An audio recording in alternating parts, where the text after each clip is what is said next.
Hey everybody, it's Party Elite, and today we're taking our first look at the Total War Three Kingdoms campaign map. After months of looking at trailers and battle footage, we're finally getting a look at the other side of the Total War coin, and while the video that Creative Assembly released focuses on diplomacy, there is so much more to talk about. With no time to waste, let's break down everything we've seen so far in the footage and in the blog post that released alongside. First things first, let's get something very subjective out of the way. I think the campaign map and interface is looking fantastic. I like this dedication to the brushwork, I like what the characters look like, I like that these portraits have been used in more places, just, small little circles during the diplomacy screen. I love the subtle animations, I really like the vibrant colors of the map, and the representation of Fog of War. It feels maybe a little cartoony at the edges there with the ink work, but I am a fan. Now the minimap looks neat as well, and I'm super glad that we zoom in and out of the map smoothly, like in Warhammer 2, rather than Thrones of Britannia or older titles. And I also like the blend of the extremely artistic, kind of old-fashioned, old-feeling approach, and the more modern elements like the typefaces and layout of information. The game's looking good, and I cannot wait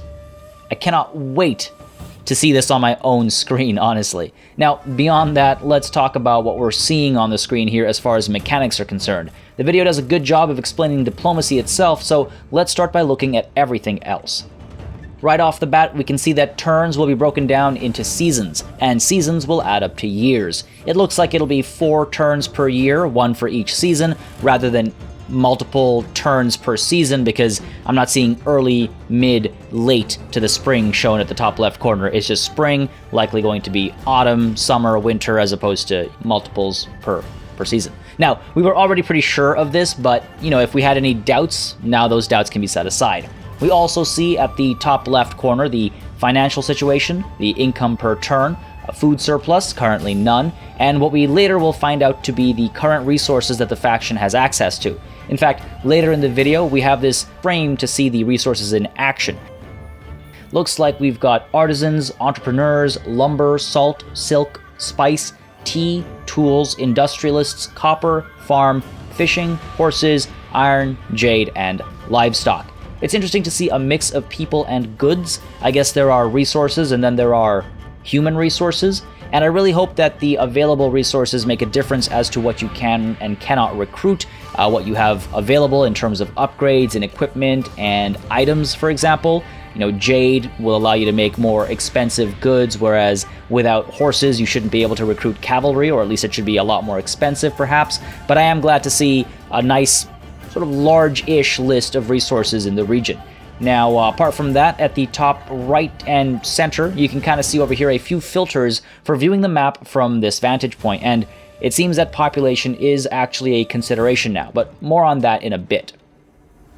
As we move further along, we see a lot of information on this screen. The selected warlord or character has a whole frame dedicated to the side here, much like we're used to seeing for units and characters, but the details are divided into 2 subcategories, one about the character and his attributes, and another about the unit's stats. We also see details like age, cost per turn, archetype, and what I assume is the current satisfaction level. The satisfaction level is notably missing from the faction leader. Of course, he is entirely satisfied with himself, though that's not how real life works. Typically, you can be pretty upset at yourself. Anyway, we also see the current character level, and the 5 attributes that we see here all determine how various aspects work together or come together or work against each other for various benefits and buffs and debuffs. Now, there was an excellent talk done by Bickham that I'll link to in the description below if I can find it, but these 5 aspects are a core driving force of the design philosophy behind Total War Three Kingdoms.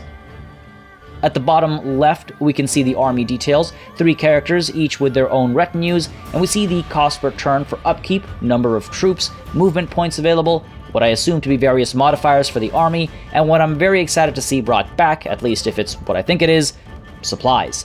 If executed properly, supplies can be an excellent way to force a player to use options like raiding and tactical retreats. I hope Scorched Earth tactics are an option here, take some losses as the defending army to force the enemy to suffer attrition through supply shortages and things like that, but I digress. We don't even know if that's what this symbol means, though later on it does pop up next to the word army supplies. Now, over here we see the character detail screen. Multiple choices of weapons, followed by armor, mount, followers, and accessories. We've been told before that there are legendary weapons and legendary pieces of armor, etc., legendary items, I should say, and they all have different buffs and debuffs. They all work in different ways and provide different abilities as well. I'm not sure if that's the same across historical as well as the fantastical versions of the game, or if there are differences as to how those work.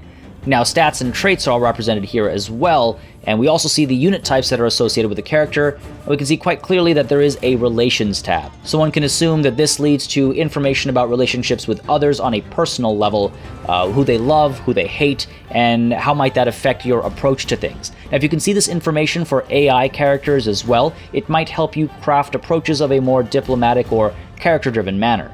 We then go on to see what each of the 5 attributes actually mean for the character. I expect these can be raised or lowered based on spending points, but who knows? It is possible that they come as preset numbers that cannot be changed. Instinct is about army recruitment cost, melee capabilities, things like that. Resolve is about health, population growth, armor, and fatigue. Cunning is about ranged capabilities, income, and supplies. Expertise seems to be about helping across the board of melee, range, and governance. And authority is all about morale, speed, public order, and missile block chance. I imagine they might give buffs to more things further down the line as you upgrade them, though the numbers are guaranteed, I think, to change based on the current level of that attribute. We then see how traits can affect these attributes and other factors as well, but the most interesting bit to me is here. Admires intelligence. Much like in Crusader Kings 2, we see how one trait results in an interest in another trait. We see how one person might be inclined to like another type of person more than any other type of person. We also see that this does indeed work both ways, admiration as well as resentment. This can make for very interesting relationship building opportunities. I do wish that the traits were more numerous. I hope we're not limited to 3. I really want there to be many more traits per character. Give me 40, give me 50. I want them all to develop out of in-game actions. I want to make my cowards be cowards. I want them to get their cowardice from actually acting like cowards. I want them to get their indecisive trait from actually being indecisive. Things like that. I really like that. For me, that's half the fun of the trait system. Now, this might actually be a bug or something in this build, but as the menu is being closed, we get a quick glimpse of what looks like a war cry or rally ability at the bottom over here. Now, I see no reason that Creative Assembly would be hiding this, so I don't think it was hidden in post, like with a black bar over top of it. My guess is it's just a bug that kept it hidden until the close button was hovered over.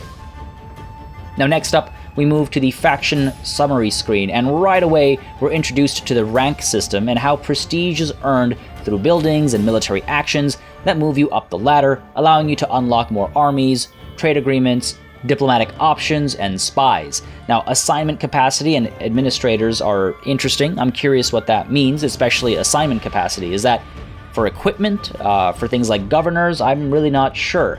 Now, to the right, we see some faction statistics as well. Population, number of settlements, the capital, wealth, food, ancillary count, and army count.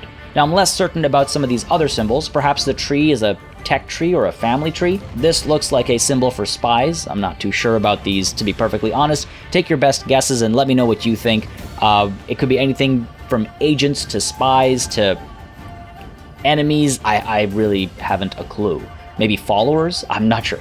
Moving on though, as the window closes, we get a quick glimpse of terrain types based on regions and the listing for ambush success chances. So again, if there was any doubt about it, we can confirm that ambush battles are in-game, and they're not just a pre-scripted showcase battle for, E3 or Gamescom or whatever it might be. Now, with the city selected, we get our first glimpse of city management.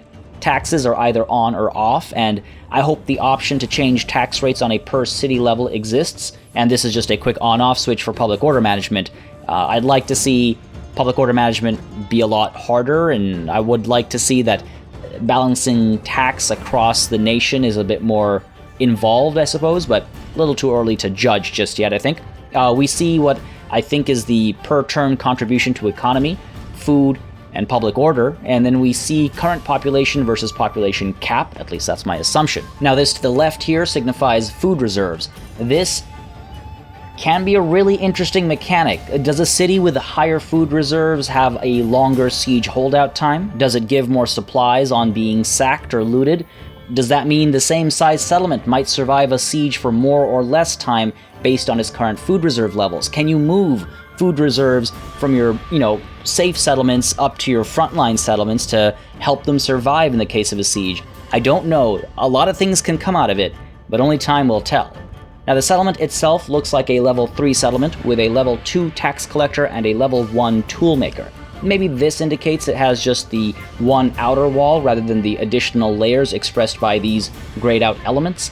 The large village has a preset garrison and various effects, and it can be upgraded for a hefty fee, taking 10 turns. But it can also be downgraded for free, taking only 1 turn. Now, why might one want to downgrade?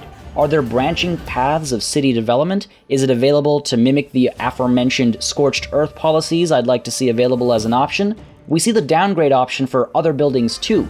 Demolish is standard affair, no surprise seeing that as an option, we've seen it before, but I don't recall seeing downgrade anytime recently, so maybe it's actually a matter of regretting your decision, downgrading by a step, and then moving somewhere else on a building tree rather than a building path or chain. Now, another thing of note here is the hit to public order that the tax collector brings. Thankfully, that means settlement management is back to being an actual thing now. Rather than just building for what you want, you need to be wary of negative impacts of certain structures. Building slots are still limited based on settlement size, as made clear here, but there's more to manage with these negatives to consider as well. Now, the empty plot of land shows us an interesting menu here. It looks like we're seeing the top level of a much deeper menu system. Categories of buildings. Maybe this whole building tree is an actual tree with multiple branching paths for each category. How deep does this rabbit hole go? I mean, I'm probably being made needlessly excited about a literal menu screen that just has text and some colors, but it definitely has me very curious about how much bigger settlement management is about to get. And finally, we see here the toolmaker details, the garrison it provides, the buffs it gives, the division of the economy into types of, industry, farming and stuff are probably other options, and a symbol here that I can't quite interpret. It looks like it's a minimum cost of 2 population. It looks like the same symbol, except it's gray, not sure. Now, zooming out shows us a variety of settlement types. Farmland, livestock farms, trading ports, villages, jade mines, iron mines, tool makers, small towns. Is this all pulling from Thrones of Britannia-style minor and major settlements? Will minor settlements serve only one purpose throughout the whole game? I don't know how I feel about that. I liked it in Thrones of Britannia. I liked feeling the need to protect or go after certain types of settlements to hurt the AI or help myself, but I definitely wasn't a fan of the minimal building slots that came along with that concept.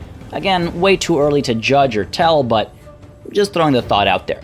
Now, when it comes to discussing diplomacy itself, the video does a fantastic job explaining all that is fresh and new, including all that is being brought back, like trading regions, and it's all done with a very soothing voice. Now, there's no other way to put it. Diplomacy is looking leaps and bounds ahead of previous Total War games. Leaps and bounds. If everything here works as advertised, this is a massive overhaul, and it's a promising future for what has typically been severely lacking in this series. Not only do we have a large variety of diplomatic options, from trade agreements to arranged marriages to military alliances and coalitions, we also see the option to vassalize and, perhaps more interestingly, to offer being a vassal.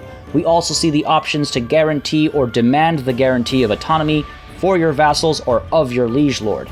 This hierarchy has become about much more than just transfer of wealth or pseudo-slave nations here. We're talking protection. We're talking liege lords who actually care for their vassals, and vassals who actually serve their liege lords, seeking permission to go to war, trying to grow their own holdings without upsetting their lords. We also see liege lords needing to keep their vassals happy lest they demand independence, and if they've allied with enough other warlords who are willing to guarantee or assist those vassals in gaining their independence, a bad liege lord will soon find himself the liege lord of nothing.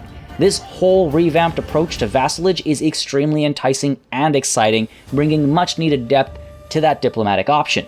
We also see clear indication of strength differential, opinion, and a trust rating that has a numerical basis that is clearly communicated when hovered over. These little extra traits like lineage respectable or unity motivated might also come into play when it comes to diplomatic conversations. I'm not exactly sure. The AI supposedly weighs all the pros and cons of a relationship, who's at war with who, who's allied to who, how all those pieces fall together, and how they might all affect the faction before determining how willing it is to strike an accord.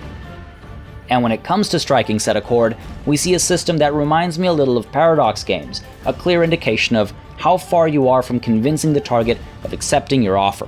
This number here needs to be a +1, and that means the deal is acceptable. Any higher and you're offering too much, any lower and you're offering too little. This makes diplomacy more of a balancing act, finding the right deal to strike at the right moment for the right price. Rather than just hoping for the AI to accept an offer when you click offer, you can quickly tell where an agreement is unlikely, where it's too expensive for your tastes, or where it's just right. Goldilocks your way through all your diplomatic conversations. Now, the idea of forming coalitions actually has me really giddy, and the fact that you can ask for protection from a superior nation makes for an interesting political play as well. Again, we see tributes, payments, food trade, regular trade agreements. I mentioned arranged marriages, ancillary trading. Again, independence is a conversation.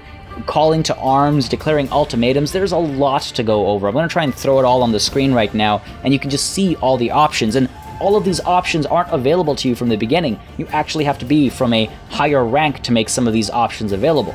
I think it's pretty clear here. I think you get the idea. There's some variety here. Now, the quick deal list is a nice way to make diplomacy easier where it needs to be. And again, it does remind me of Paradox games. I'm thinking Crusader Kings, where you see the yeses, nos, and the maybes, and the last of the three just needing a little bit of convincing. We also see the option of coercing others into agreements, threaten them with war, for example. However, if they call your bluff, you will be thrown into said war, all for the cost of trying to force an agreement. Honestly, I'm typically a rice bowl half full kind of guy. Cautiously optimistic is my approach to all things till I have reason to think otherwise. I like to be positive. There's enough negativity in life. I like to be happy when possible, and honestly, this is looking rather fantastic. Now, let's bring ourselves down to earth, though. Let's be realists and remind ourselves that systems can be buggy, they can break, they might not work as intended, and they almost definitely sometimes will not work as advertised, because that's advertising for you, and that would be a real bummer. It's very possible that when we get our hands on all these features, they crumble in our hands, slipping through our fingers like non-sticky rice. It's very possible that the AI is really dumb, it refuses to accept things. It's very possible that some of the options are just non-viable or useless, and it actually narrows down what's worth investigating and exploring. However, it is way too early to judge, so let's set aside the concerns of these hypothetical situations. With all that set aside, this is looking like a great step in an excellent direction, not just for Three Kingdoms, but for the series as a whole. I'd love to see this kind of diplomacy in the next Warhammer game, in future fantasy games, in future historical games. This is good for Total War. Apparently, the AI was completely reworked to take advantage of the diplomacy system here, to exploit it and use it to its advantage whenever possible. Distance between states is a factor, as is the consideration of who is or isn't a threat, the current military strength, wars that are being waged, available vassals, trade agreements, and resources. They all factor into determining what an acceptable deal might be and what the AI might pursue when it comes to diplomacy. And as per the title of the video, calling it Part 1, it's clear that we haven't even seen the whole picture yet. Now, what do you guys think about everything discussed here? Are you excited to see population back? Happy that diplomacy is finally getting some much-needed attention? Anything that you spotted that I missed? Let me know in the comments down below. As always, make sure you subscribe for more Total War content, including previews, reviews, let's plays, and more. And I want to just give a massive thanks to all of my patrons and channel members who support this channel on a month-to-month basis. And of course, a massive thanks to you for watching. Till next time, cheers.